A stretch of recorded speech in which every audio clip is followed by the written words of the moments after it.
The power source is a reactor which uses this element 115 as its fuel.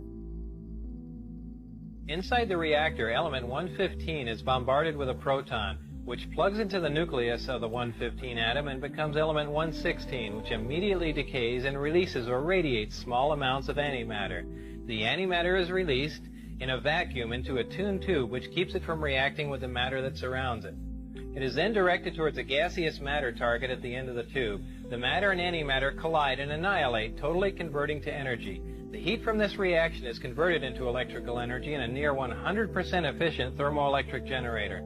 This is a device that converts heat directly into electrical energy. This particular disc appeared to be in excellent condition, and because of its sleek appearance, I nicknamed it the Sport Model. The Sport Model is about 16 feet tall and 40 feet diameter. The exterior skin of the disc is metal, which is the color of unpolished stainless steel. The Sport Model sits on its belly when it's not energized.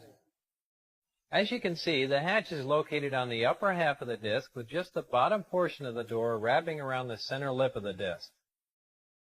The interior level of the disc is divided into 3 levels.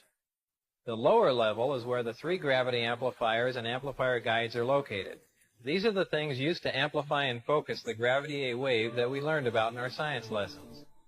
The reactor is located directly above the 3 gravity amplifiers on the center level and is in fact centered between them. The reactor is similar to this half-scale model. The element 115 is machined into triangles like this and is then inserted into the reactor. This piece of element 115 is the source of the gravity A wave as well as the target that is bombarded with protons to release the antimatter.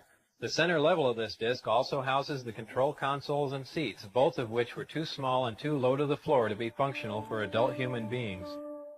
The walls of the center level are all divided into archways. At one point in time, when the disc was energized, one of the archways became transparent and you could see the area outside of it just as if the archway was a window.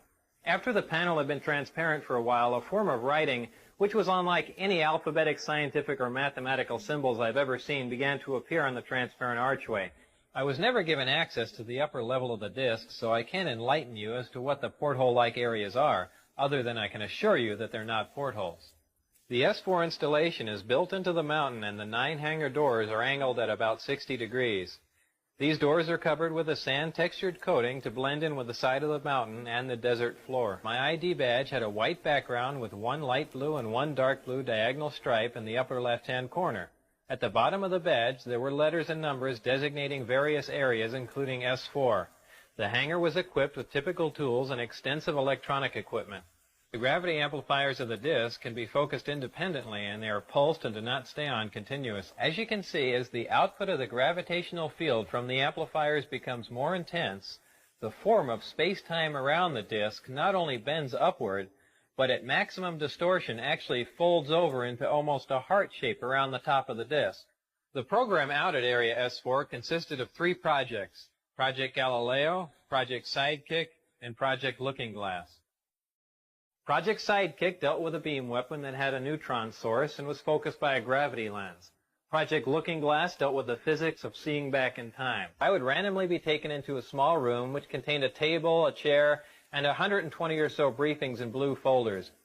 These briefings contained a wide spectrum of information, mostly relating to aliens and alien technology. This technology that you've learned about thus far was brought here by some alien beings from the Zeta Reticuli 1 and 2 star system. These stars are located in the constellation of Reticulum, which can only be seen from the southern hemisphere. Zeta Reticuli is a binary star system, which means it has 2 stars, and is located approximately 30 light-years from Earth. These beings are from Reticulum 4, which is the 4th planet out from Zeta Reticuli 2.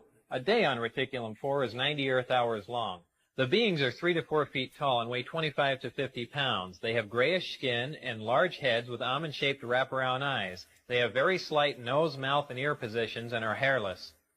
These beings said that they had been visiting Earth for a long time and presented photographic evidence which they contended was over 10,000 years old. There was an exchange of hardware and information in Central Nevada until 1979, at which time there was a conflict which brought the program to an abrupt halt. The beings left, but were to return at a 1623 date, and I don't know what that date is. These beings conveyed information about the capability of affecting the human brain to anesthetize the human body. These beings said that man was the product of externally corrected evolution. They said that man, as a species, had been genetically altered 65 times. They refer to humans as containers, yet I don't know what we're containers of.